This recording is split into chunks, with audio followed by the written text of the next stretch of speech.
All right, AKA Patters. Do we have to jump right into it? I think we do, because I gave you guys 2 previous streams, maybe even 3, with very little Transformers. I think the last Transformer from the 2007 Michael Bay, Steven Spielberg produced masterpiece was Frenzy here. So we have Scorponok, and then next up we'll have Bumblebee versus Barricade. And that's going to lead to a couple nice Transformer shots. We still haven't did our analyst female character, so we have to do her team, like maybe her even interacting with John Voight. We're still juggling exactly what the approach is going to be for some of the human characters in this sketchbook. But overall, yeah, progress is there. Progress is happening. That's what these sessions are all about. Anyone out there, thank you for joining me. If you don't know, Peter A. DeLuca here, a.k.a. Pat, a.k.a. Pat69, known through the multiverse as the Eclectic One. But we have here is some goodies, $10 from Five Below, flat out, like straight up markers. And I thought I would test them while hanging out with all of you. Test them live.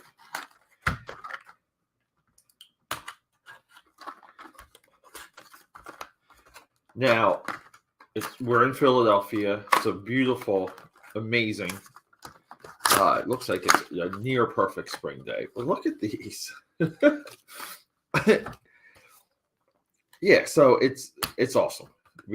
Easter's tomorrow. We're rocking and rolling. I should really do my Easter Marvel comic over here. Maybe this will be a review dropping soon because I don't know. I just feel like doing videos like this.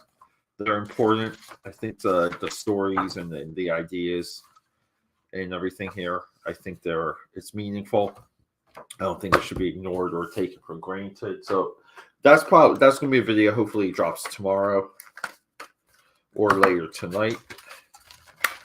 So I have been using Five Below markers before that are chisel tip. We have more of a muted combination here. Some of the muted packs. That was also for March of Robots a couple years ago. I did like a gray tone sketchbook. But this March of Robots here, like we're really shooting. We're shooting for the stars. We're trying to really get something big happening here. Really trying to do a 100-page sketchbook in a short amount of time. I love it. I love challenges like that. Sketchbook challenges are the absolute best way to grow yourself as an illustrator. And cheers to all of you. We have my one of my favorite mugs. It's Spider-Man, but you guys know we're all about the villains. But we do have, I'm going to tell it as best I can, but we have the Green Goblin right here. We're going to keep that at the top of the desk. We're going to put our scratch pad down. So just to get into it, yeah. We're going to go between Micron and Pentel brush pen. Pentel brush pen is going to help with some of our feathering effects. And we just swing for the fences with these. A lot of the desert shots in Qatar, I'm like kind of using the sun just as like a yellow focal point color wise, but also to just hit home. Like we're in a hot desert. We're in a hot environment. Can I get that out of my face?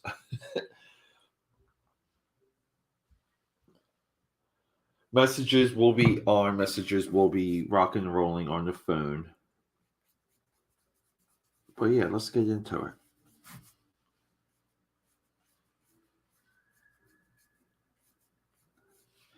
Started watching this movie on Netflix called Fractured. And holy crap, what a good movie. I was kind of upset that I had to come here to stop watching it. But no, that is a definite podcast episode coming for sure. fractured from Netflix. I'm pretty sure it's produced by Netflix, but I don't understand people that say that there's no good movies on Netflix. Netflix is, in my opinion, the greatest film studio we have going right now. They are just dedicated. They're dedicated to doing a lot of good work, and I don't know. I think people are blind to it just cause, stigma and preconceived ideas, preconceived notions, and all that fun stuff. I'm a little nasally. We got some congestion today. Not sure where, not sure how.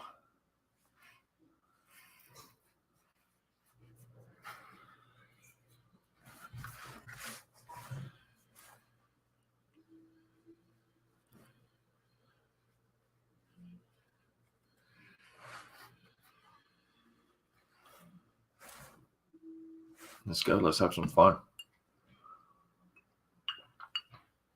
Also, on my tablet, I'm running episodes of Transformers Generation 1 Season 4, The Rebirth. That's my, it's almost like everything post-movie I am not too familiar with. I can talk about it. I can be versed on it. I know the lore. I kind of know some of the story beats, but I never experienced a lot of it firsthand, meaning I haven't watched it. So, you kind of work forwards and backwards sometimes when you learn about stuff. You try and learn about it because you're legit curious, but then you also have to experience it. So, and that's the time investment. That takes a lot of time.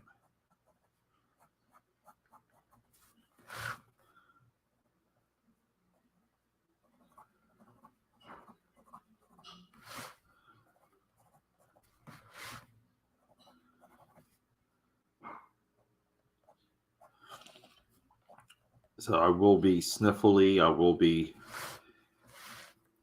cleaning my nose. Whatever. I don't know. Could be allergies.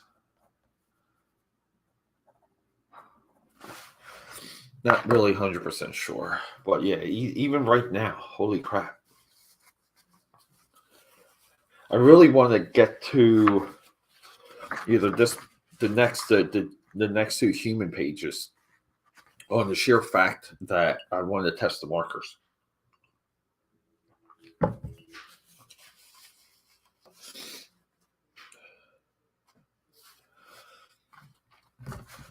But let's just keep drawing. We'll do it for as long as we'll go as hard and long as we can.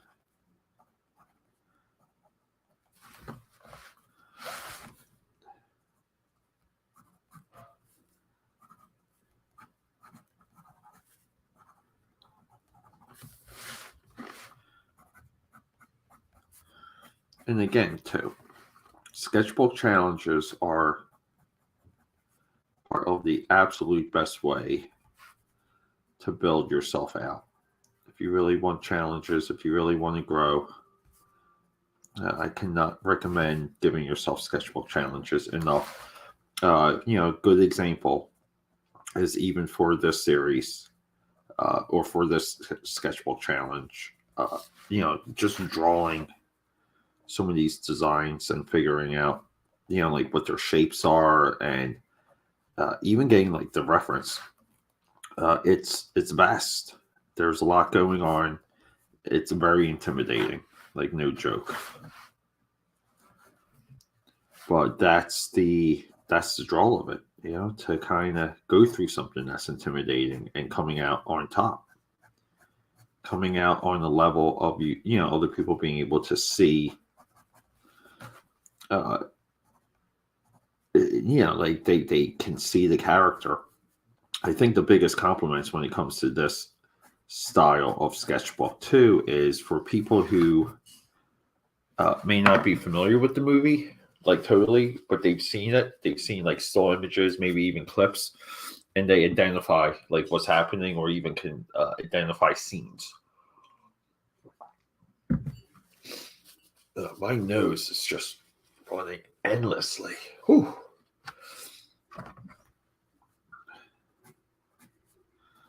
But today is almost like a straight up at home day.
And Scorponok too has very, again, like great design, very distinguishing eyes. It's got those two big giant eyeballs, which are awesome.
And Scorponok too, it's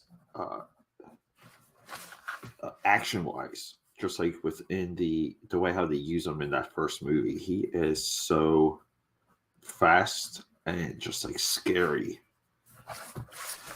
You know, just like imagining if you were like the soldiers that fight him off in the desert. It's just like crazy battle scene. That scene. You know, and that's what I think some of the Transformer movies do so well. Just when it comes to like building what the threat of these creatures are, or robots. Like they, you know, and even in the '07 one, like going into you know, that giant city battle, it's so freaking intense.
Yeah.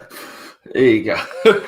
What's up, Fatal J? Hey, working on Scorponok from Transformers '07. Give me a second. I got such a runny nose today, like really bad. I gotta get like another paper towel. But cheers, buddy. Great. Thanks for tuning in. Always happy to see you.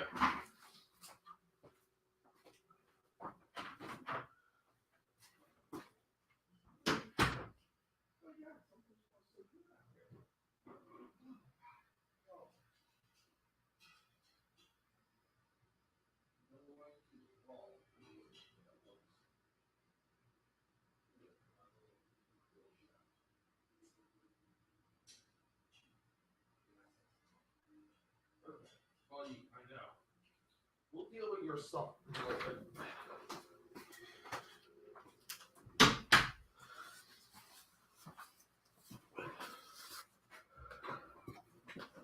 Yeah. Hopefully, within this stretch, we're going to hit Scorponok. We're going to hit some of the American soldiers with the purple pink flare, and then we same with Wiki flipping on the bike with the with Megan Fox saying that's cool, Sam. So I mean, we got some good stuff, and then look, it's going to be a little bit until we hit the freeway fight between Bone Crusher and Optimus. But at this point, sketchbook wise, like we're kind of at the battle. The big problem though is that I just don't have anything for the analyst, because here, like, this is the Hoover Dame where they bust out Megatron. Maybe that's what I should delay. I don't know. I flew out at least maybe like 60 pages. And again, like I'm missing like a major character. So I don't know. And that's where the obsessiveness just takes it over. Yeah, dude, Fatal J, check it out. On my drawing table. I don't have a lot. I don't have like a lot of toys, but I do have the Bumblebee Soundwave with check it out. Here we go, with Ravage right here. And dude, transforming Ravage so he can get placed in here like comfortably was a feat. No joke. And look, even now he doesn't even like. It's really hard to get Ravage in here properly. There we go. But this is, I mean, if you want to talk about like an updated design or just updated look, I don't know if there's a better one. The other one I'd like too is not Hound, not Trailbreaker, Hall or Brawn. The design for Brawn, because he's got that like dome juggernaut head. Dude, that design is so dead on. They really did one hell of a job in that opening. Yeah, and I think when it comes to Rise of the Beast, people wanted more of that, and now they're. I think the proportions of Optimus Primal is confusing a lot of people, because why are the Beast machines so giant? Which is also why you never really make a movie of the Beast machines unless you're coming in with a really good position on that. So I don't know, but I really feel like a little bit of a missed opportunity not continuing what we saw at the beginning of Bumblebee. I just really feel like people were just ready for it. They lost their minds. So I remember seeing that in the theater. I saw that in the theater with my buddy John, and we were like just staring at, like looking at each other, like giving each other looks the entire sequence. And dude, Bumblebee's legit. I was watching that like a night or two ago.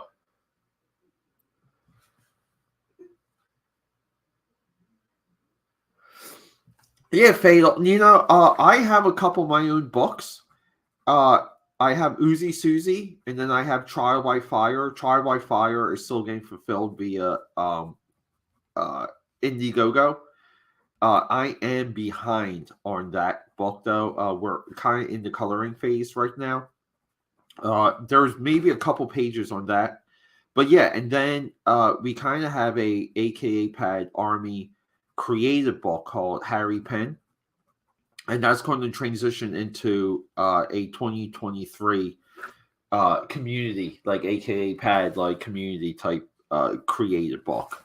And I think that one's probably going to be a little bit more driven around 90s superheroes.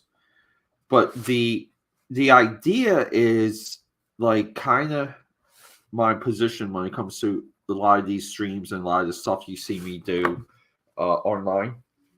Like, you know, like YouTube vids and such. I'm sorry, my nose is just dripping over here. It's that, you know, like this is something I enjoy doing. like technically, I enjoy it enough to do it for free. I kind of, I have a 9 to 5 information technology gig, and that kind of puts me face to face with the likes of Philadelphia Parking Authority and some of its contractors. So what I do here is kind of just the idea of trying to get better. Like, I just want to get better at this. So along the way, yeah, we make trading cards, we make comics. Like, let me see if I can kind of just show you real quick, bud.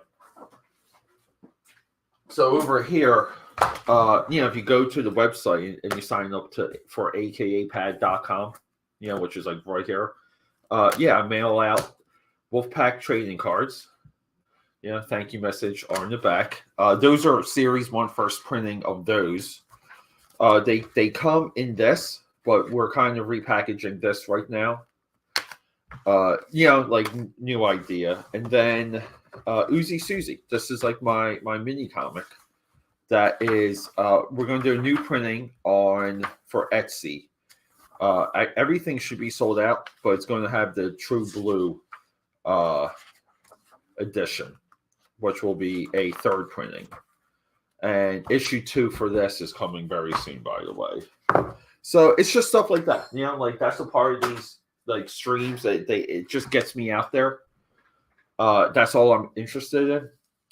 I hate to say it, like working for an indie company or like a big, like a big 2 or I don't know, like the circumstances kind of would have to be perfect in my eyes. The pay would really have to be substantial compared to what I know other people get paid. So, I just want to work on my own stuff, kind of. And, I get happiness out of that. Like we're in an age where you can kind of do things like this. Like you can go live and just connect with people and make really like just friends. Like you can make legit. You can make real friends. And why the hell not? And I just feel like, like why you even have to go to a comic book convention? Just even as a vendor, I just feel like people in all, on average, waste so much time going to conventions. I think as a buyer, if you're there like just looking for deals or trying to hunt down something, sure, like it's all for you. But I just feel like the creators, I don't know why a lot of creators just seem to waste their time. They use it almost as like a social club, which is very odd to me. It really is. So not my cup of tea. But yeah, like I just kind of, I don't know, I just like hanging out with you people while I'm drawing. Like why the hell not? Usually drawing is such a meditative, private practice. And I get to kind of now just share it with you people.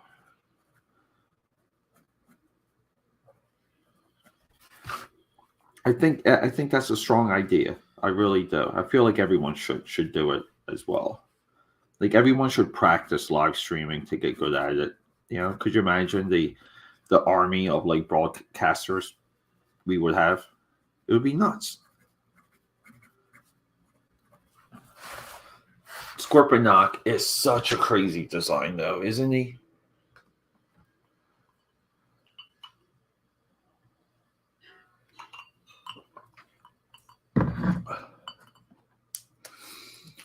Yeah, dude. It's really weird. But look, Jay, this, like, let me show you something here. Let me see if I can grab it. Here we go. So, look. Keep in mind that just took me 2 seconds. Right here. First appearance of Cletus Cassidy.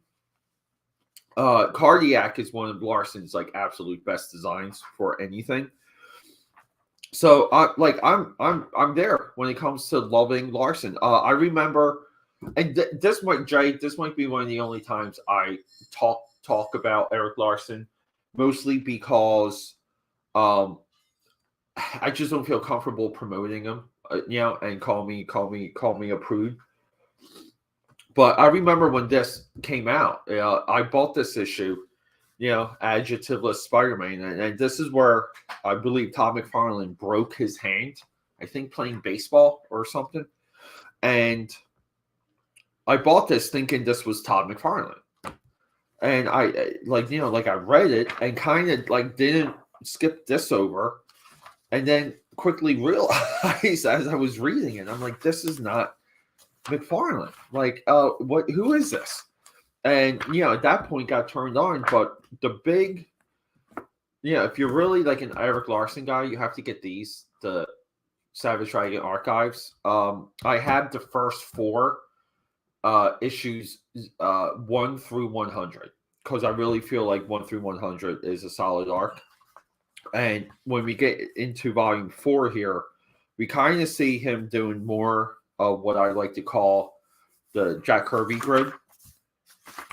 See, like way more Jack Kirby. Like there's so much more Jack Kirby in his later stuff.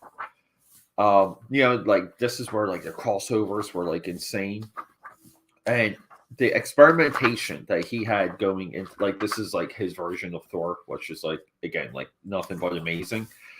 This is his, like this. You kind of would argue like the comic book IQ for this is one of the greatest ever, and I would really like to do more regarding Larson, because I do feel like up until a certain point he's there. He's the prototype. He's the model.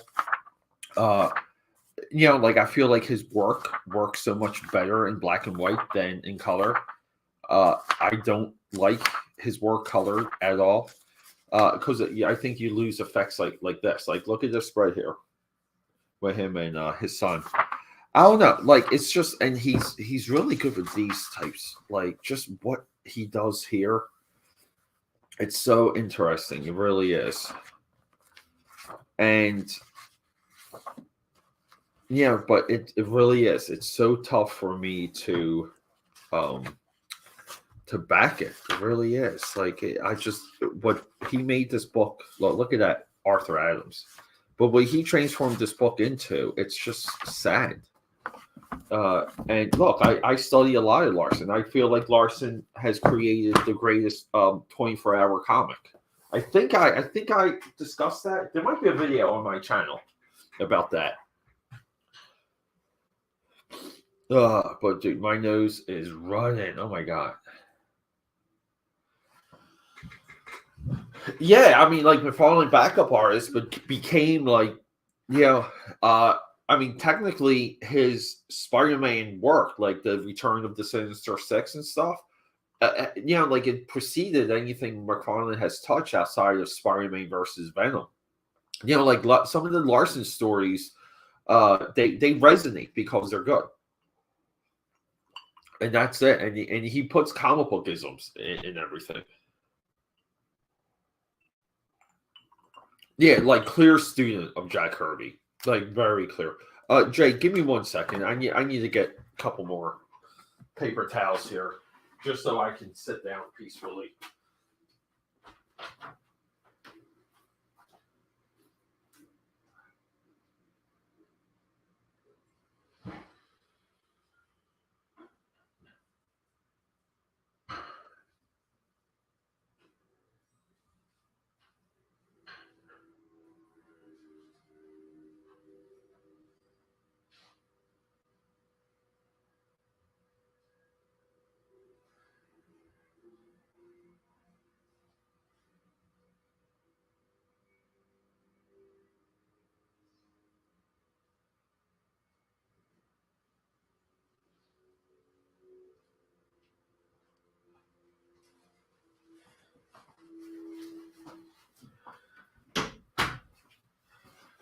All right, got a big paper towel. I refuse. I don't know about you, Jay. I refuse to use tissues for to wipe my nose. We only use paper towels to wipe noses.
Sorry. Oh, sorry, Jay.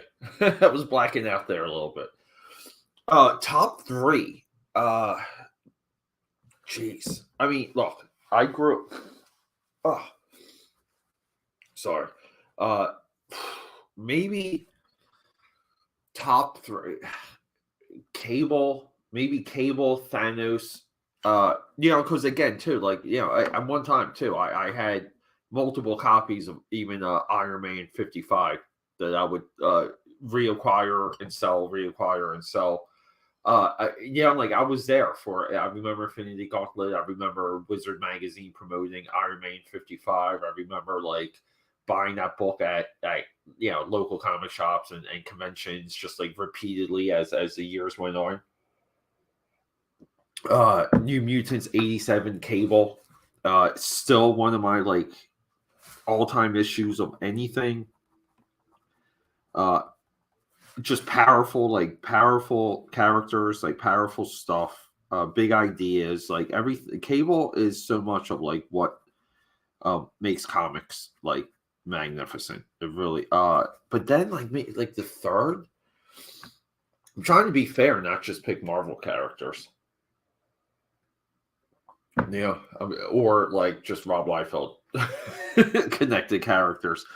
But like like I love a lot of the indie stuff so much. Like I love Badrock from Youngblood. I love Crypt from Prophet. I love Prophet.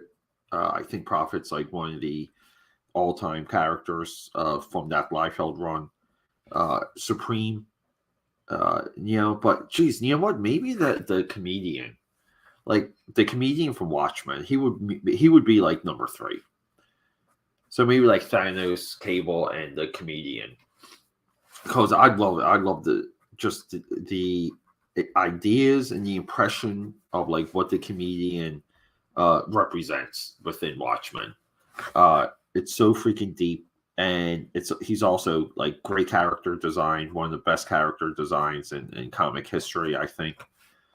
Like kind of his design too when he's got the mask on. It's almost like creepy, and it just works.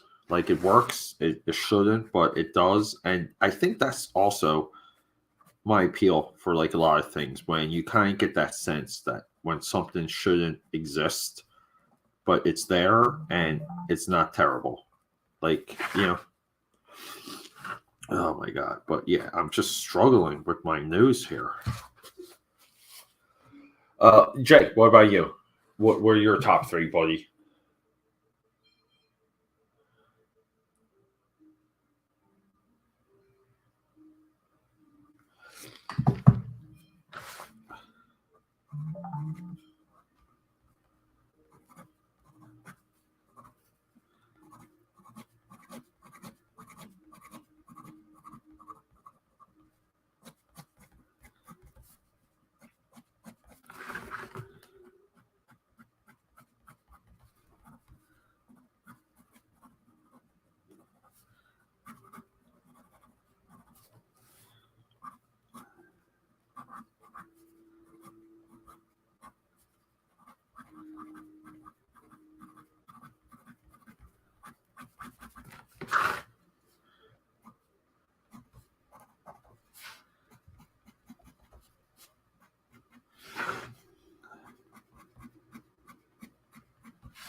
Yeah, and that's like the other big aspect of these designs is really kind of like how abstract they are, and like they truly do look alien. And I really think that's like why in these movies when Michael Bay like slows up the frame rate and we get like a glimpse of them in slow motion, it's just really it's a smart choice. It's effective, perfect, and on like on a lot of notions as of like what you're putting on film and why. We're out of coffee.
Yeah, we're going to have a soldier here kind of just like freaking out at everything that's like happening in front of him.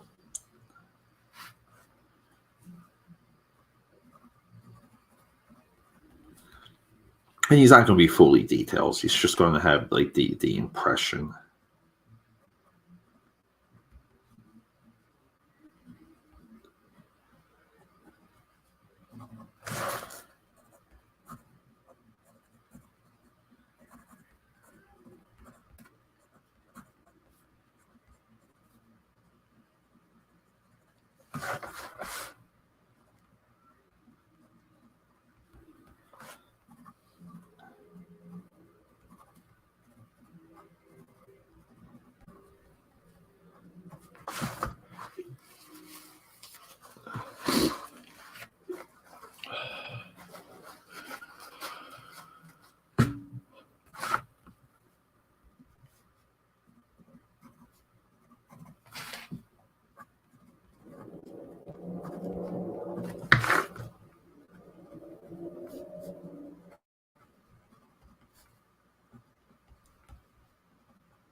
Oh.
Oh, you got some snot juice right there.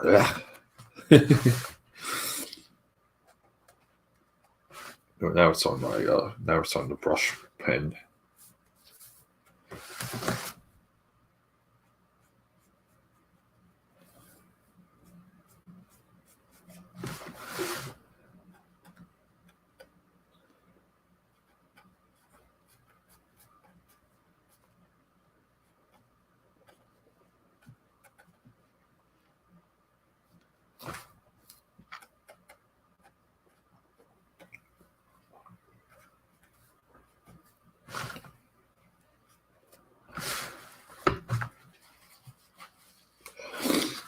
All right, a little bit of progress there. Not too shabby.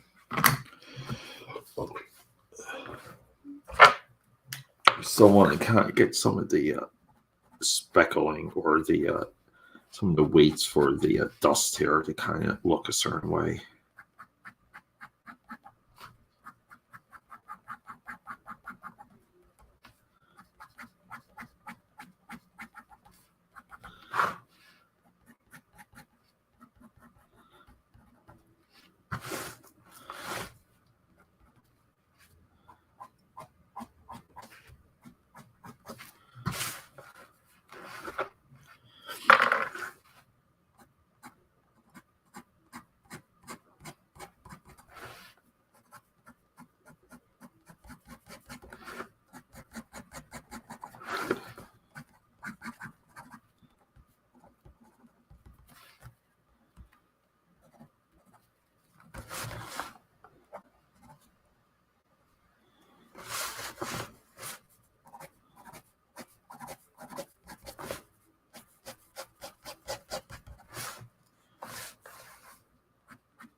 I always want to say we need like maybe like a little bit of splatter here.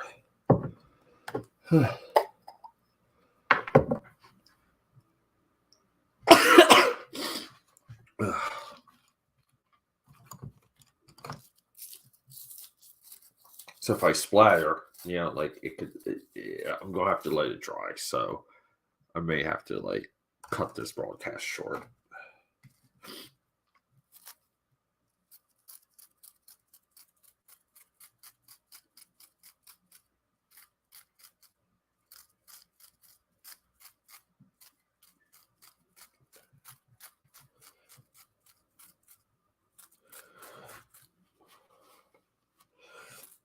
Nothing crazy. That's enough.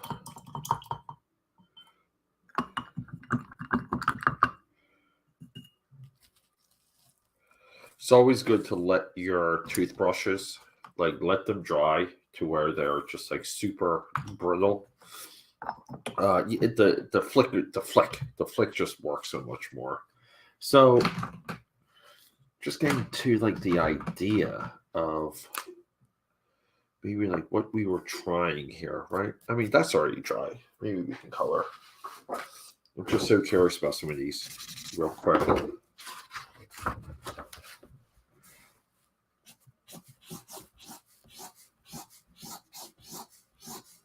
I mean, they come out smooth, which is pretty cool for $5.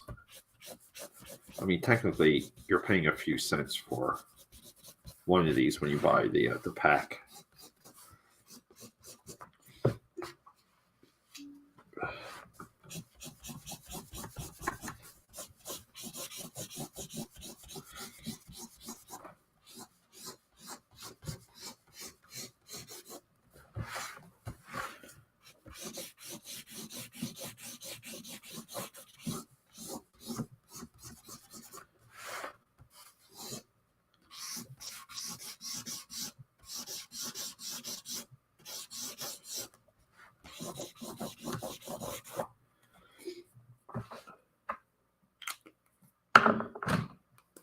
And I would just kind of also expect the life of these not to really be equal to a Prismacolor.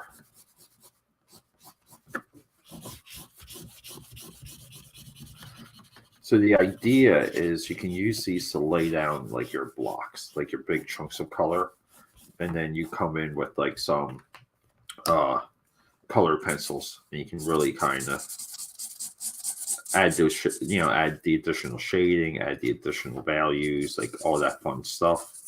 That really gives it that finished look, or that complete look. I'll say not finished, but I think complete.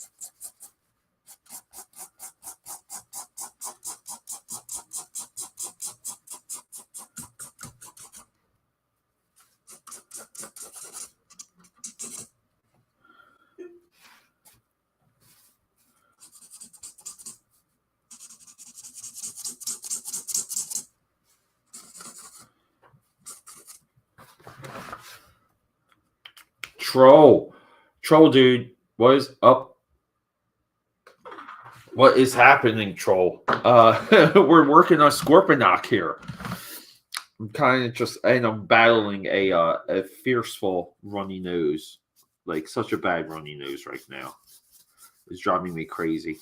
Like every 2 seconds, I'm just like wiping up snot that's dripping out of my nose. Ugh, like right there.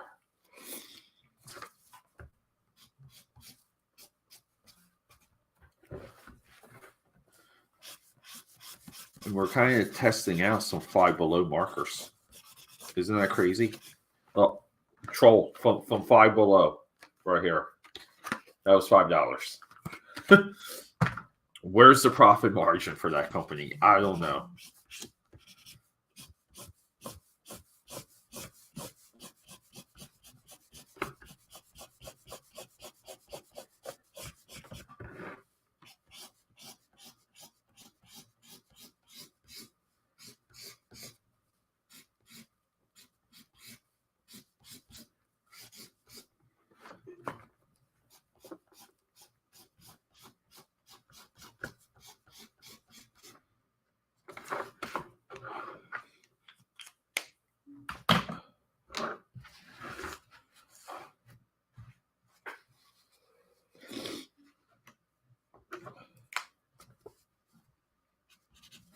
Yeah, I really do like the chisel tip, though. I just think that the chisel part just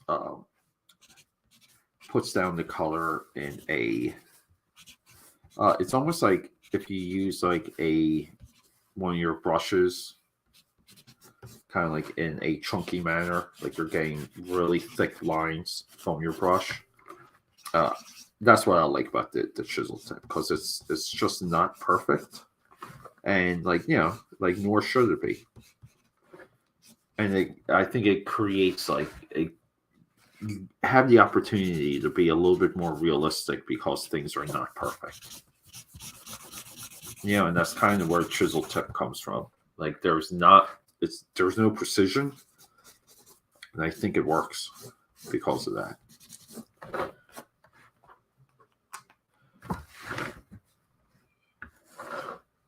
What we got here? Heyman.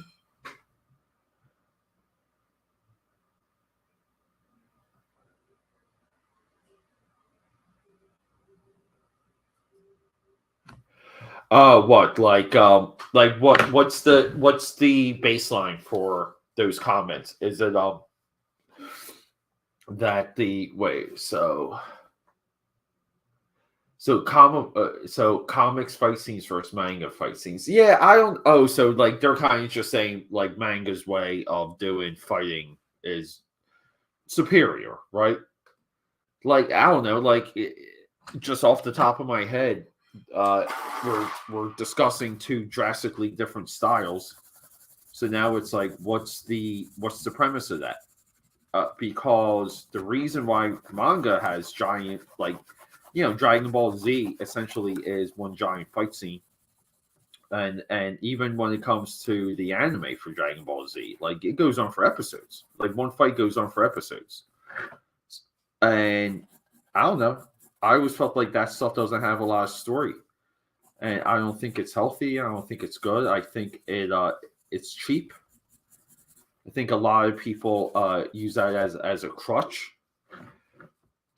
Like I really do. Like relying on, and look, it doesn't mean that American comics can't adapt to like some of the energy and styling of a manga fight scene, but your job is as a creator is to create the best story you can. Period. And I even feel like maybe even something like Berserk, right? Like Berserk has fight scenes, but the story for Berserk overshadows the fight scenes, if that makes any sense. Here we go. Yeah, it's tough, dude. Like it's you have to make those arguments, and you kind of see this in some of my videos. I'd like to kind of establish what the premise is, like, and what the criteria is. So when we're comparing fight scenes, like really, like what's the criteria of the viewpoint? Because not everything can apply, nor should it. Like you need to have an idea, have a criteria, and you kind of go from there. And I just feel like people put out these opinions and there's no criteria. There's zero. Like people forget that manga, manga kind of, I say this, I feel like it went through a golden age. I don't feel like it's quite there right now. And I know people will point to like sales and stuff, but I don't know. Like, I don't know. Like maybe just people who don't know any better are buying some of those books right now. There are people that just want like quick entertainment. But a lot of the manga I grew up with is freaking gone, disappeared. Like Ranma, one half, for example. That's an awesome moment. That pain to bear.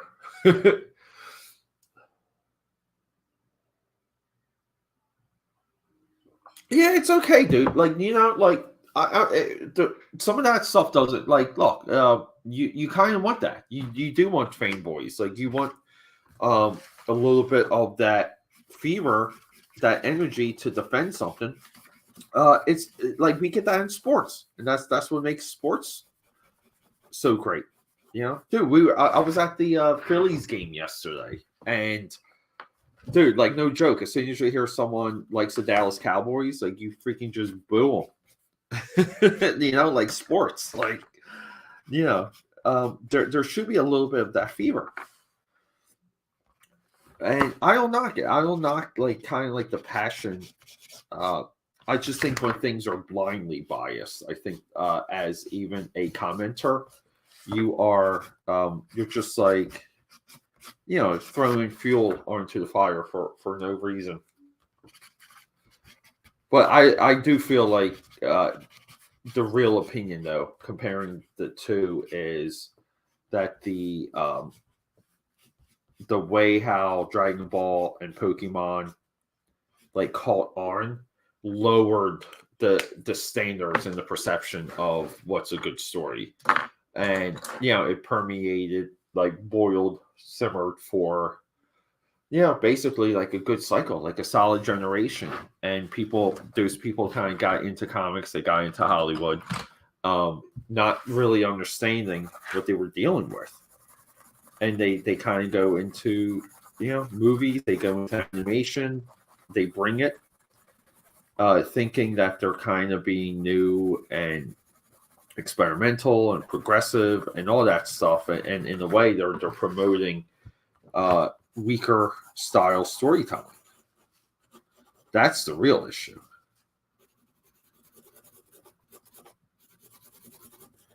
But no joke though, like I completely love like Fist of the North Star. You guys know, like I love the Guyver. There is an era that I feel like it was just crazy, wild, and unstoppable, and rightfully so. Like kind of like well earned type of attention. There we go. Scorponok is one mean looking alien bug, isn't he?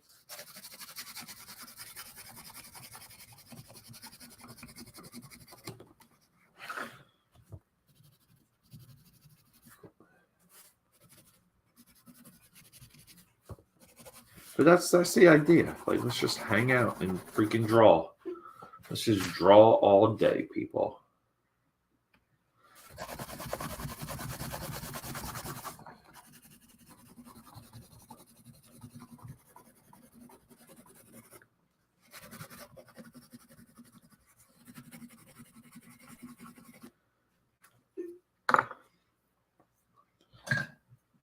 I just feel like, see, so, and then here, like getting some of those brown values. See, my nose is just dripping all over this.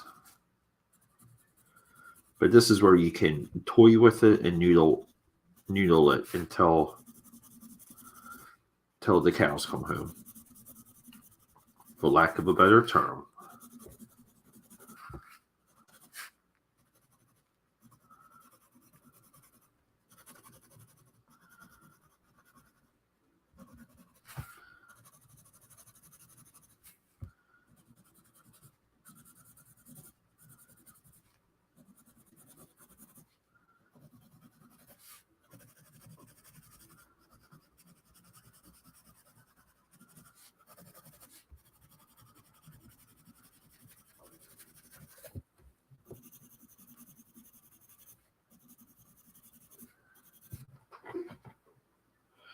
All right, we may just leave this for right now. What do you guys think? We can get to the soldiers, because this is this is going to be like all watercolor, but the get those men stateside from John Voight. So let's just kind of how much of the movie can we sum up here? Let me grab another one of these. I'm going to refill my drink real quick. Then we'll do a quick flip through.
All right, everyone, we're back. We're back. I'm not joking. Like, I'm just soaking up. And cheers, cheers, cheers. I am just soaking up snot.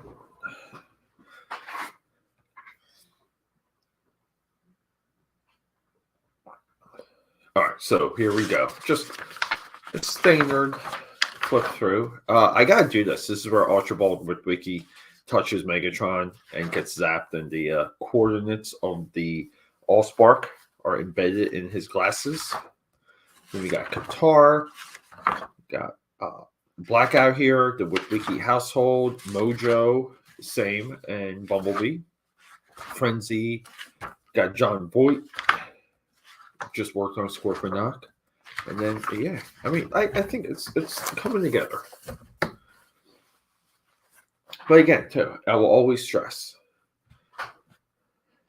sketchbook challenges forge everything out of you. Like, it just gets the right stuff when you work on some of the prompts and the assignments.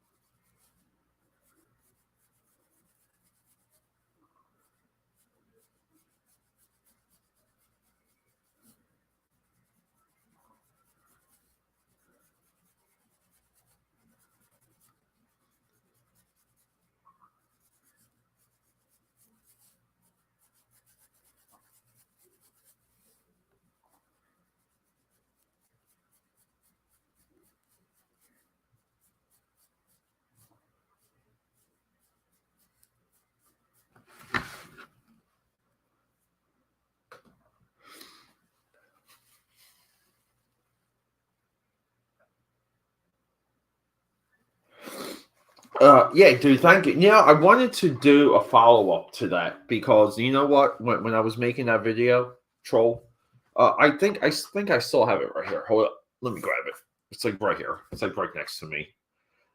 Is the surprising thing was like how many of the modern ones from here are just like gone.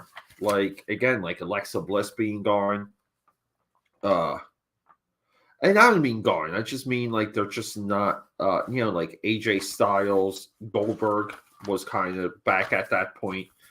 Even though like it's not like you would ever expect Goldberg to be back for like ever. The Fiend, really weird, right? The Fiend was not anything to do with WrestleMania. That's just shocking to me. Like John Cena not there. Rollins is there, Lynch is there, but they're almost like jobbers at this point. I don't know, like Jinder Mahal, which really like bring him back, dude. Such a good heel for him.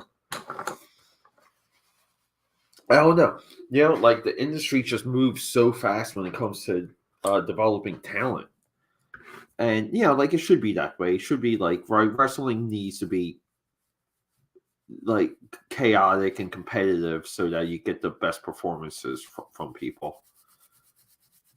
Like like just as a promoter, like you need a little bit of that angst from your performers that they again like always have to put on the show of their life.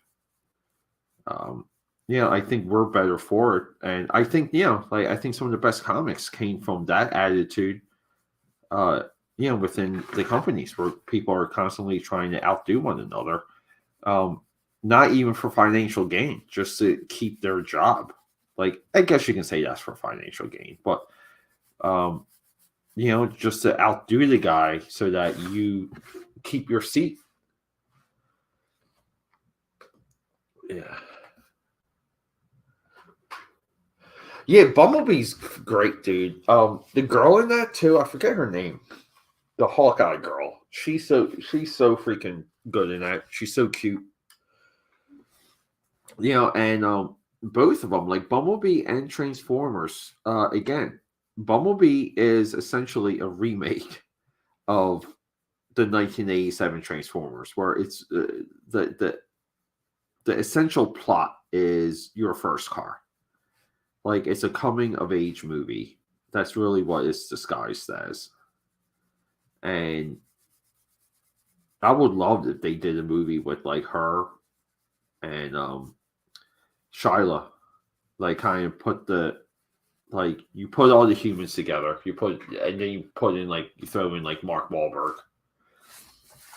or like even Mark Wahlberg's daughter from Age of Extinction. Like they, because there's so many of the human characters now that are, I think, legit. Like Kelsey Grammer too. His character in Age of Extinction was so freaking good. Such a good character. Here we go. Again, too, like we're just simulating. It's almost like the sun and like the lens, and just again, we're trying to like show off heat, just how suffocating the environment is.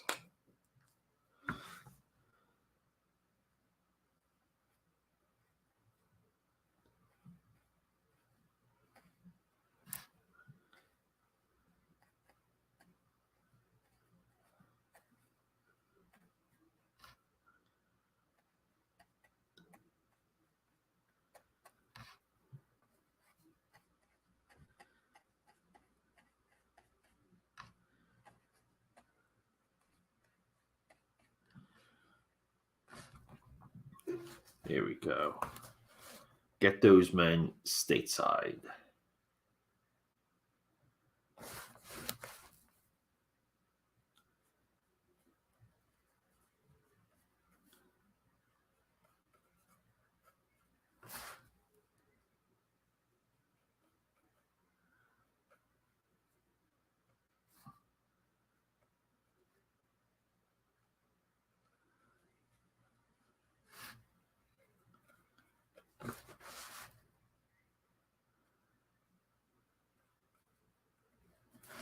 We're kind of just like, we're going to use like the thickness of the Pentel here to our advantage.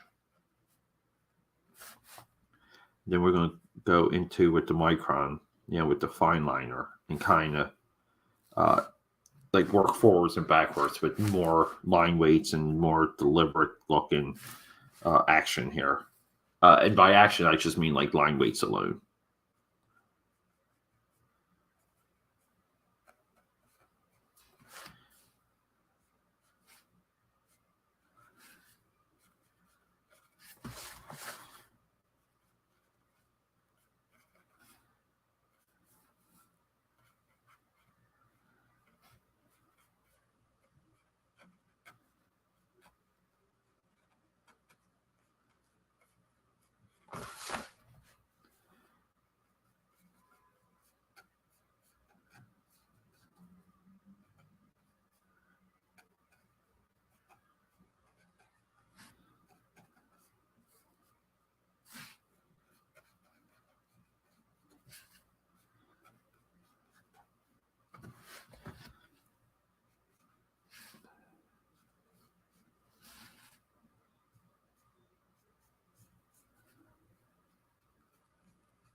Ugh.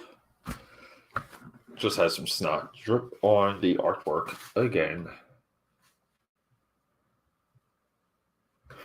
Oh, that's a good question. What's my favorite newspaper comic strip? Look, I don't have a lot of experience reading them. I've read Popeye, Dennis the Menace, and that's mostly for research purposes. The one I've read most extensively, I'll show it to you. Give me 1 second here. Let me just get some of this out of my head.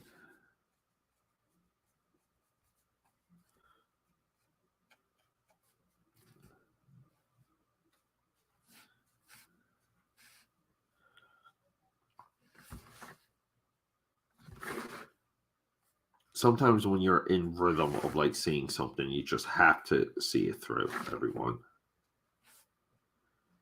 And the reason for that is, you don't want to just break your concentration. You just want to be able to see it through. Like, let's just get this idea out of your head type attitude. Again, because a lot of it is flow. A lot of it is like momentum.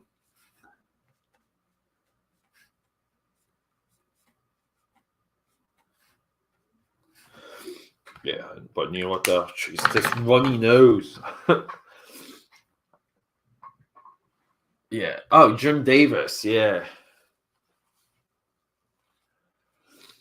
Yeah, dude. Like Garfield. Like, dude. I remember again. Like, dude. Garfield was everywhere, dude.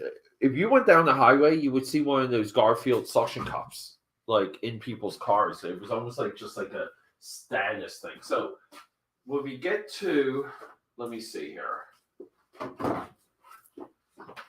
So here's essentially like just to show you guys. So let me get into Dennis the Menace, whose line work I always deeply admired. Like see, like right here, like even like the hair, like you see so much of the brush come through. And then Dennis the Menace, I guess like 2 solid live action shows, 2 solid movies. Christopher Lloyd in that first movie is fantastic. Solid cartoon. Dennis the Menace is very much there, but see, like I always liked,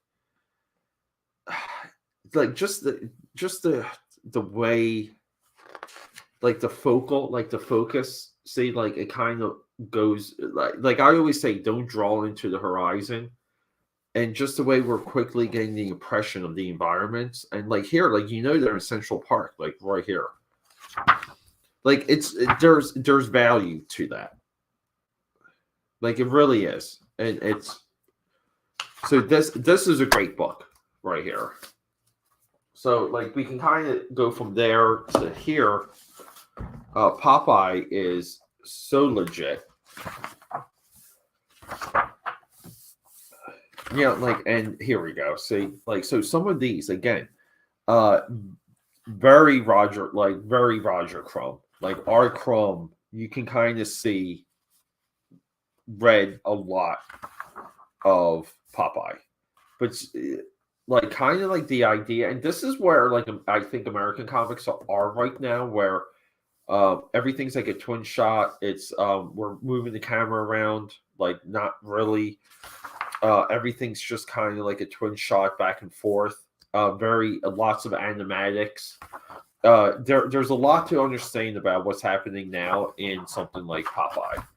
But I guess like maybe my favorite comic strip is this right here, Masters of the Universe, because this is where it's crazy, it's wild. People want to downplay it and just act like everything's like a toy advertisement, but they do legit things in this comic strip. I remember getting this, and I believe it was Sunday, not weekday. Excuse me, definitely not weekday. But yeah, just there. Like I guess it must have been weekly too, because there is a lot of black and whites here. But look at this, like look at that shot of like Skeletor. Like really cool stuff. I did want to get into the Stan Lee, John Romita, Spider-Man one for sure. So a little bit behind some of my comic strip. Like Little Nemo. I have to kind of get into.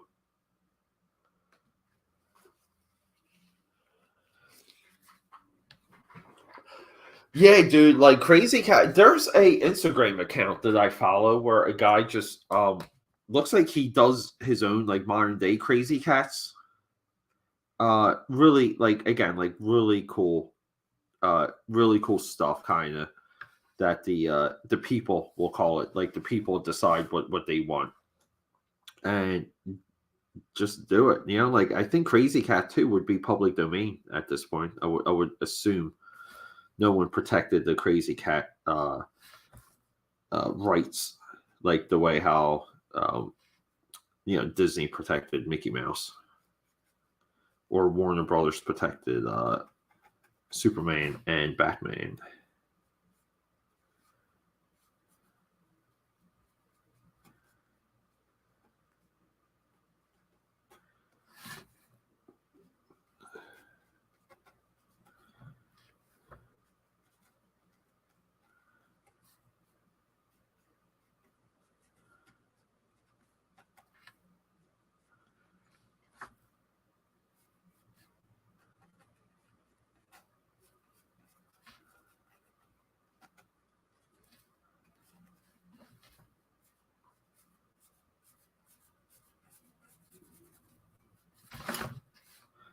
And again, here, like, we're not doing, like, the idea is, we're not doing like full illustrations for a lot of the human characters. So, like, we're kind of doing moods and attitudes.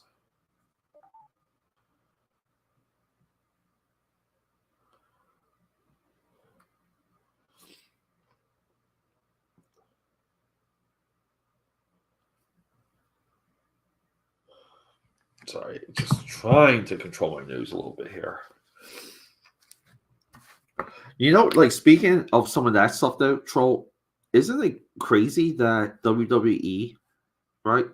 Like, don't you think they would be, like, back in the day, like, when they were, like, Saturday morning cartoons and Hulkamania, right? Like, you almost want to say, like, where's that comic strip?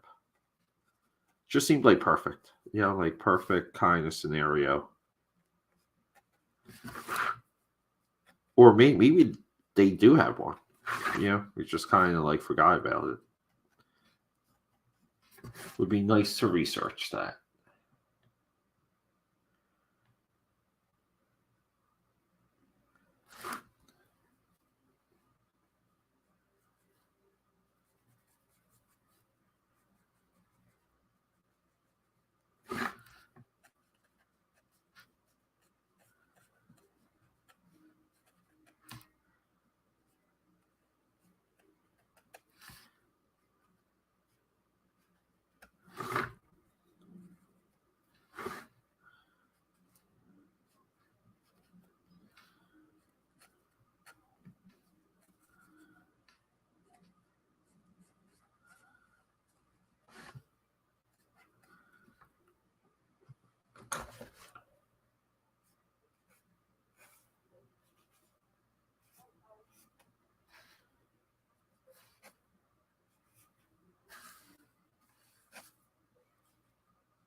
No, I don't. The Troll, the NFL stuff is for a upcoming card set called Laces Out. And there's like, I kind of want to get rolling on series 2 of those, so I can kind of drop them, like, kind of like as the season goes on, and not kind of worry about production. So series 2 is going to be players in Zubas, which I've done like the Jim McMahon one for. And I have Jim McMahon, William Perry, Dan Marino playing out for those 3. And the Gronk, even though because the Gronk's been photographed in Zubas. So it's a little bit of that. Like, it's a little bit of like NFL, like fantasy. Like, I kind of wanted to do like one movie player or fictional player per series. So I think I was going to do the program, the quarterback guy from the program. I forget his name right now. I think Eric Schaefer was his the actor. So more of that is coming. Every single, like, the last like 2 years with the NFL season, I said to myself, like, oh, do it this year, do it this year. And I just get a little bit too backed up with some of my other things. And I still kind of haven't figured out the format for the trading card set. Meaning, am I going to sell them like single, as sets? I kind of wanted to do a Tom Brady like puzzle card that would kind of run through like 5 sets and do Brady basically from like high school going to, so what was it? The Padres was his high school team. So it would be like Padres, Michigan Wolverines, Patriots, Bucks, like stuff like that, But it's just, again, sometimes you just need to sit down, and it's not really the work, right? Because we can kind of draw relatively quick. But it's really kind of just get what the direction is and what the idea for the product, and gauge if people are interested in it. Seems like you are, though. Seems like you are interested. Yeah, so like hopefully you can kind of see too here where I, basically used the chunkiness of the Pentel, and I'm kind of just adding to it through the fine liner. Like I'm letting the fine liner, like add like that piece of gray, like those chunks of gray, to kind of, again, like sell the idea what we're looking at.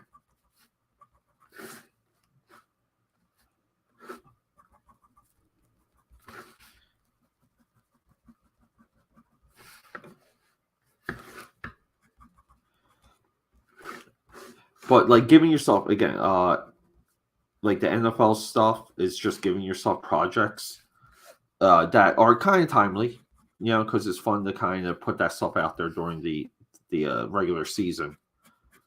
Because like again, it's on like the tips and brains of like everyone. So you kind of hijack that a little bit, like NFL. You let the NFL like do the advertising for you on a lot of the accounts, and you just try and get some of that interest.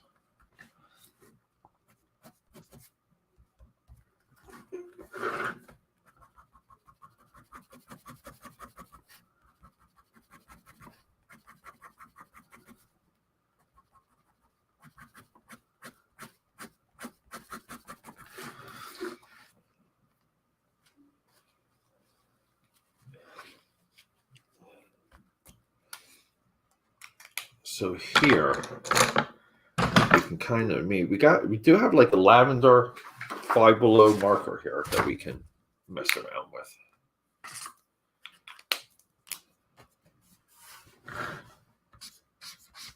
Oh wow, dude! Like this is almost like perfect color wise.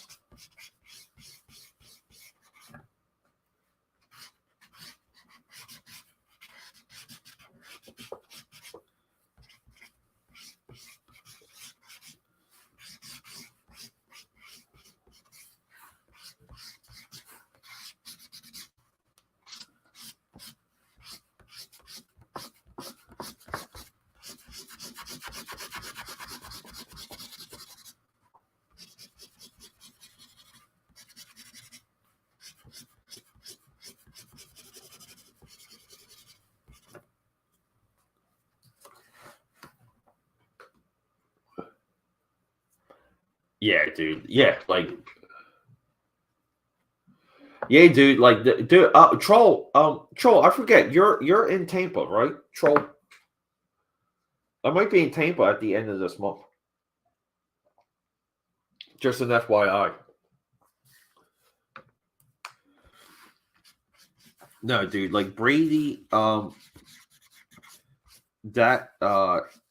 Not this past season, because they did get smoked by the Cowboys. But the just seems like too, like they're like the coaching, the play calling, the team just didn't seem to be in rhythm. Like none of that, right? Just weird stuff. But the playoff series right before that, the Rams, the LA, later to win the Super Bowl. dude, like that taunting penalty that they gave Brady, just weird and like just weird. Never really again like where was the commentary and the criticism of that call? And then that's kind of where he brought him back, and it's just like the defense gave up those points at the end. Unbelievable, like really unbelievable that Cooper Cup was able to just destroy that defense at the end of that game. Oh, San Francisco Bay Area. Oh, that's right. I'm sorry, Troll. I think we discussed that before. I'm sorry, bud. Yeah, dude. Like, they were saying that he was right. I mean, I guess if Brock Purdy didn't come up the way he did, and I don't know, dude. I love the story of Purdy. I'm hoping he does something. The Niners are just chomping at the bit. Like, how many deep playoff and Super Bowls are we going to see the modern day Niners fucking lose? It's crazy. Like they had the Chiefs too, man. Just like the Eagles, they had the freaking Chiefs. The ability for the Chiefs to come back though is staggering at this point, legendary in its own. But dude, people wanted Brady to end up with the Niners. People wanted Brady Niners or Brady Raiders, right? And I think they said like Raiders was the one that was like locked in, if I'm not mistaken. I think Raiders, everyone was set for the Raiders. If Brady wanted to do it.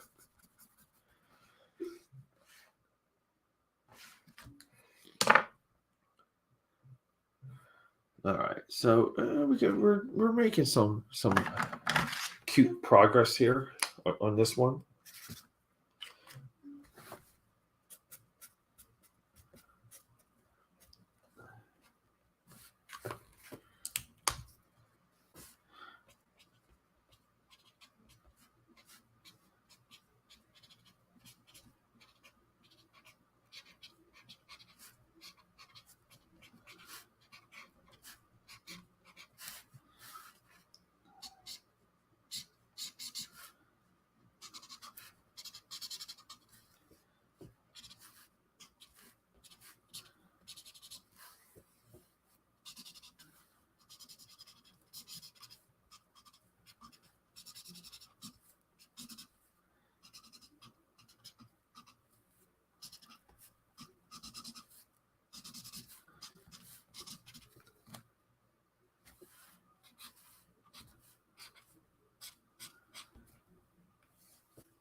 All right.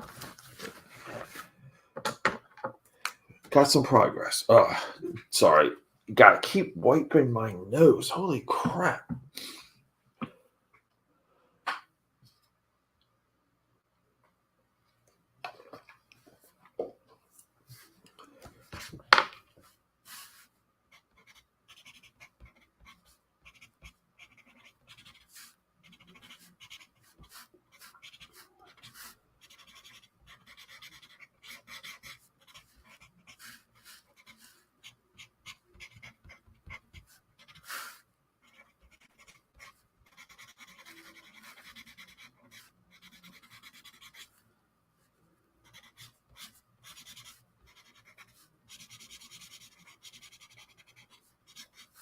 Some of this bleeding is working very well right now.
Yeah, Trey Lance. Yeah, yeah, I like Trey Lance a lot, dude.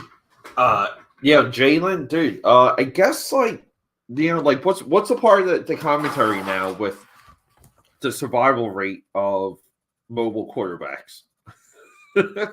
uh, also something I don't see a lot of when it comes to. I don't really follow NFL like the news cycle like some people do. I really don't. Uh, I try and stay away from it. Like like sometimes you go like you jump into it when there's just something you're just interested in and you want to really see what people are saying about it. And I think most people look at it that way. But when it comes to the survival, like I guess the point I'm getting at is again I know it's a little bit of a cliche. I don't see a lot of people discussing it, but let's try one of these. By the way, let's try with the dark purple here. For the first time, we're getting into some of these Five Below markers here. So they're not really completely brush tip. I thought they were, but let's just. Oh yeah, this is dark. Holy crap. Yeah, but what I'm stuttering to say is like how are quarterbacks mobile and they're surviving games. Right. So now what? We're not hitting QBs the way we used to. We're not able to go after them the way we used to. Like it's just not it. Again, Jalen, Josh Allen, like dude, just the way how Josh Allen runs and really tries to take over games because he kind of has to because his offense is just doing nothing outside of Diggs. I just don't understand it. I don't understand how quarterbacks are not more banged up. Like, is it really like the age of protecting QBs? I think that's true. I think that's true. I think it's true with guys like Trey. I think it's true with guys like Jalen coming up. Like, again, like real concepts, real ideas, because this is the game right now. It's just like silly. So much of it's silly to me.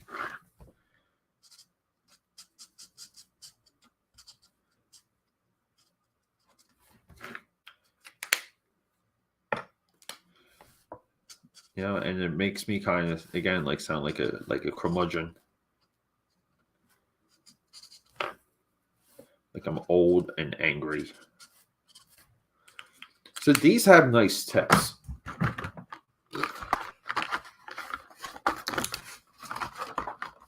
I thought they were a little bit more like a brush. And I don't know if these are alcohol. I don't think these are alcohol. We just dump them all out. Throw the box.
Yeah, dude. They workshop the way they workshop mechanics now is I don't know, like it seems like it might be modern analytics too. Like as of like capturing video, capturing again, like maybe letting AI guide it a little, because dude, Jalen, like they completely reformatted Jalen's throwing motion, like within a year. And that just used to be one of those things you would not be able to. I mean, you could coach it, but it wouldn't take a year. It would take a far longer. And that's a little bit what I mean. Like there's a lot happening now. Like the game is evolving, the game's changing. Right? Like, is it? That's the argument. Is it for the better? Is it for the worse? I hate change on any accord, so it's all bad to me. Yeah, I like what I like. I'm saying that with a little bit of sarcasm, by the way.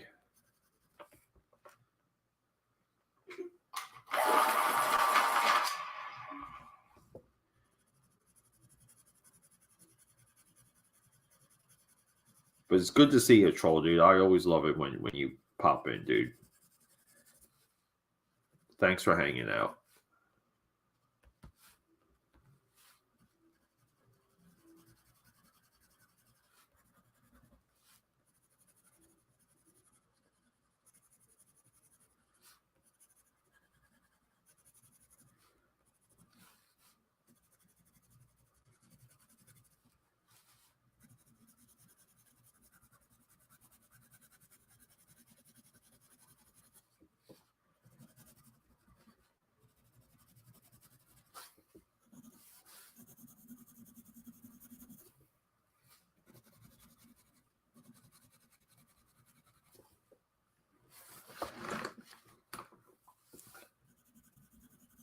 Yeah, so like the question too is like, yeah, what like what's the next moves for the season? Right? Like it's going to be what, Eagles, KC, Jaguars, Chargers, Bills, Bengals. Not sure. Potentially, I guess the Vikings. Vikings really tanked it in the playoffs, so.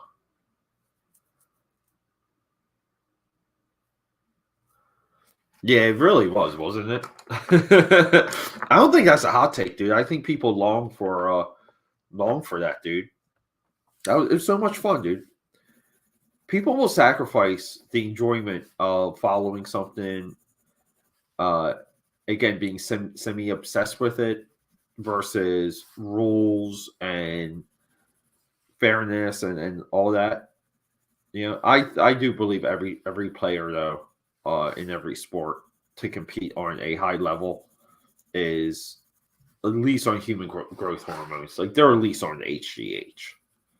Like you have to, just to deal with the regular grind, like the pounding, everything that your body goes through. Like you need extra repair help. You need extra boost. Like you need all that stuff. Like for sure. You know, there we go. So should we try some of this? This is not yellow right here. That is way not yellow. Holy crap. Here we go. Try some of this yellow. Yeah.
See, so like that's a little bit what we're going for. And we kind of want some of this to come in underneath.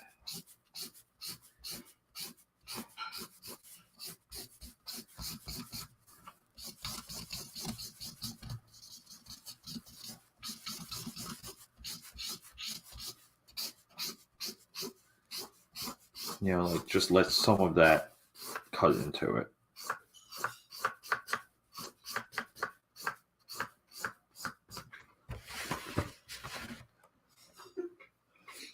Again, like we're selling ideas here. We're selling fantasy. We're not trying to be totally realistic. We're not working to be accurate. We're just working to get ideas across the board. This is a sketchbook.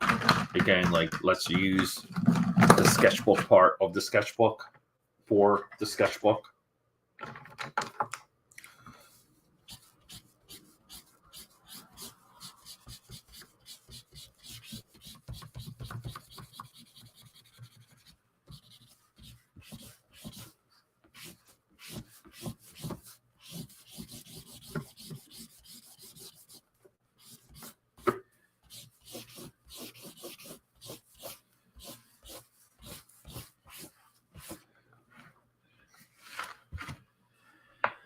Yo, what's up?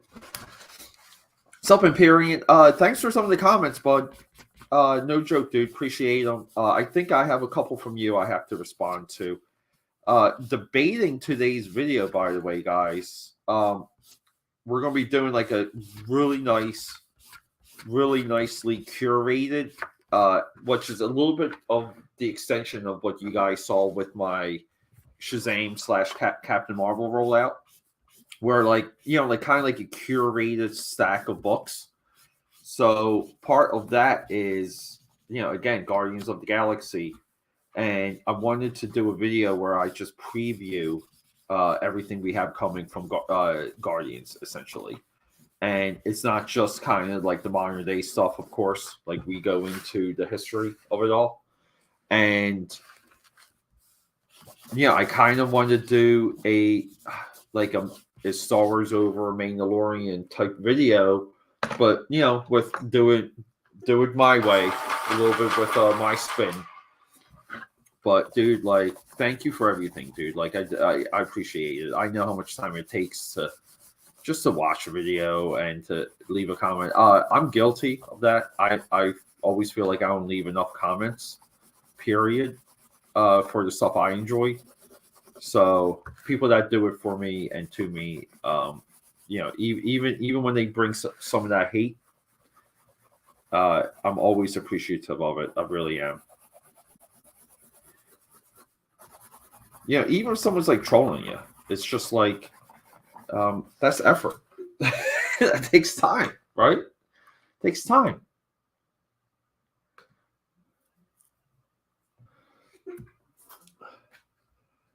Yeah, dude. Troll, like right here next to me. We got two moleskins. This is this year's moleskin right here.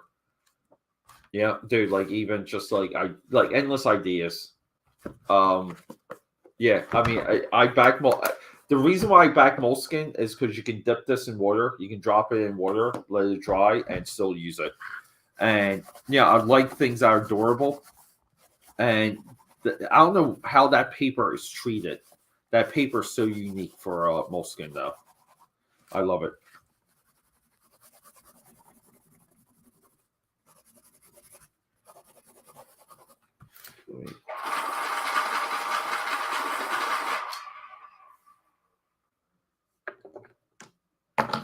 Yeah, dude. Thank you. I want to do more drawing, dude. Like this. Like the last 2 weeks, kind of. I don't know, dude. Like they were just so frantic during the business day, and kind of like my goal is, I don't know how you guys do it, but when I start to run out of time for my day, I have two objectives: to work out, three actually, working out, eating, like post workout, like really kind of having like a full full giant meal, like all of it, and dropping a video. So when when your time kind of does this, it collapses, like those, like you kind of, again, like you get your priorities in order just so you can make quick calls. You can make quick moves. And what I've been doing for my videos, I don't know if you guys know this, but I think they're a little bit better in how I'm saying things and the info I'm kind of like laying out. And that's mostly because I do so many takes now. So, like, for example, like a 10-minute, like, what was it? My most recent Blue Beetle video was like recorded. It was 9 minutes. And I maybe spent, like a part of a day in the morning, in the afternoon, like getting what I was saying in the right order, like we'll call it. And dude, like it like took hours. Like that's really what it adds up to. It just takes hours sometimes. And I kind of just been a little bit more protective of that. Like I want the ideas to come through, so I'll just record another one. Like record another one. And it's a lot like drawing at that point. Where again, like if you want the right idea, do it again. Like sketch. But you guys really, you add so much fuel to my fire. If I could like ever like do something where I could meet all you guys and just like we kind of just like go out and have a banger type night. I guess like really like the invitation's always open if you guys are in Philly. Like always open. Philly is the base of operations for sure. But no, dude, I really do. I love you guys. Yeah. There's not enough. Yeah, dude. Like, isn't that the curse? That's such the curse. And dude, with summer coming up, like with summer in Philly means like there's no time during the day. Cheers, because I'll be poolside for a chunk of that. And we got a lot of traveling coming up too.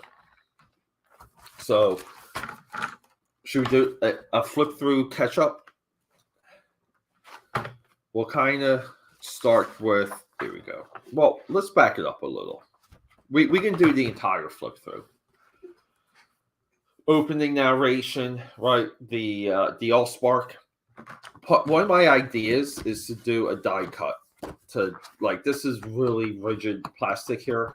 But I want to like die cut the Allspark. So when you turn it, you get the space. But it's Allspark in space. Insert art, the Nokia bot. Same with Wiki. March of Robots title. Megan Fox. Bayformers. I have to touch this up. Michael Bay portrait. Gotta do it. I love Michael Bay. By Peter A. DeLuca, aka Pad. Cybertron. I have to work this Cybertron because it's not quite there. Let me just erase some of that. We got to work on Cybertron, people. Let's just erase the chunk of it. Not quite there. Contents, kind of like a shadowy Bumblebee. And then this will be without sacrifice, there is no victory, which is a line that's repeated twice in Transformers 2007. Archibald with Wiki. Megatron, discovery of Megatron. This is where when he touches Megatron, he activates the tracking system or the coordinates, and then the Allspark is embedded. The address of the Allspark is embedded in the glasses. Then we cut to Qatar, Blackout, close up of Blackout with Wiki household, Mojo. People hate Mojo in the movie. I love Mojo. I don't know. With Wiki with Bumblebee. Frenzy, who hacks Air Force One. John Voight, Secretary of State. This is as real as it gets. Today, here we go. We work on Scorponok attacking the soldiers in Qatar. This is post-war with Scorponok because it literally takes an army to take out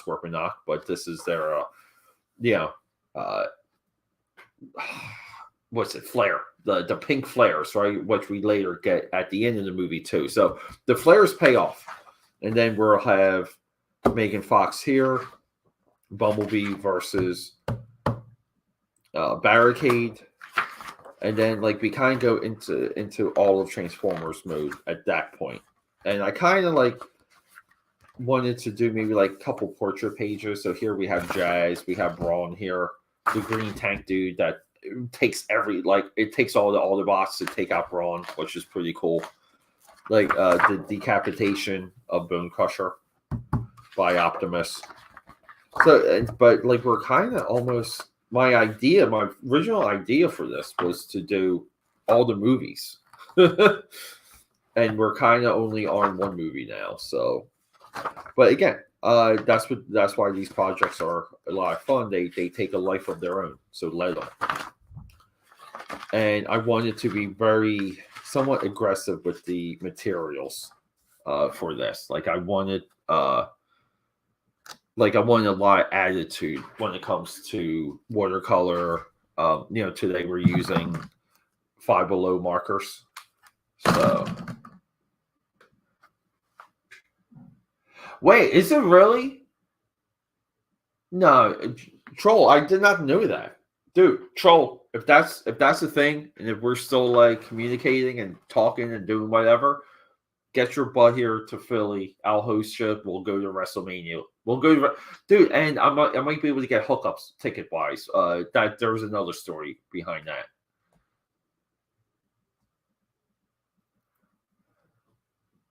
Yeah, exactly, dude. Like that's what we're doing. We're doing, like we're almost like highlighting like the parts of the movie that like that stick out, that matter. Like this is when same with Wiki or Shyla, where he like flips his bike in front of her friends and she tries to cover for him. And I just feel bad because the blonde analyst girl, I kind of like couldn't, because you know what it was? I wanted, like, I have to get to drawing the Transformers. So, yeah, but there's so many humans and they build the plot for the humans up so much in the beginning of the movie and they do a good job with it that it's like, if I'm going through the movie, like I'm drawing more humans up front and more Transformers on the back end, and I couldn't do it. So this originally was going to be like the analyst girl, but there was no connection. Like it would have been like her. So I got again like make calls, but technically the analyst stuff should kind of come like maybe like here. This is where they're attacking the Hoover Dame, where Starscream frees Megatron. So technically here, I could do the analyst girl. Maybe do the pool scene where the dude gets tackled into the in his grandmother's pool. Like the cops moment type scene.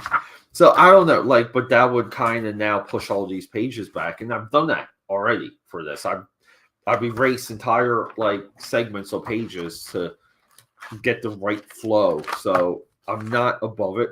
It's just it gets annoying because I like the flow of it here, but I gotta work. And the analyst girl doesn't really do anything at the end of the movie, so she's up front. She builds the she really like her character really builds like the plot though, like really sets up a lot of stuff. But yeah, I mean, like, this is obsessive work here. And I love it. it's like obsessive in doing like the right type of work. Like, because you're like, again, like I'm just trying to sell ideas here. I'm trying to convince you people that these are things from the movie. Like it can't look bad. It needs to look a certain way. So I'm doing that, and then along the way, I'm just kind of like into the challenge of this, like just the idea of like like drawing a whole freaking movie. So now, like now's the question, everyone, is do I just continue and I go to Revenge of the Fallen and I do all the Transformer, like everything, like, so this would be what, 6 sketchbooks, like do 6 sketchbooks that thick in 1 calendar year. Like, why not? I like it, dude. It's a tough challenge for sure, but yeah, I don't know. It's just fun. I'm not joking. Like, this is so much fun. All right, AKA Patters. Let me. I've. This is completely wet with no snot. Let me clean out my nose and maybe rest. I do have to hit the gym. I do have to eat. Hopefully, I'll be back later. Maybe we'll play some Cybertronian wars here. All right, guys. I really do. Thank you so much. I love you. Hopefully, I'll be back later tonight.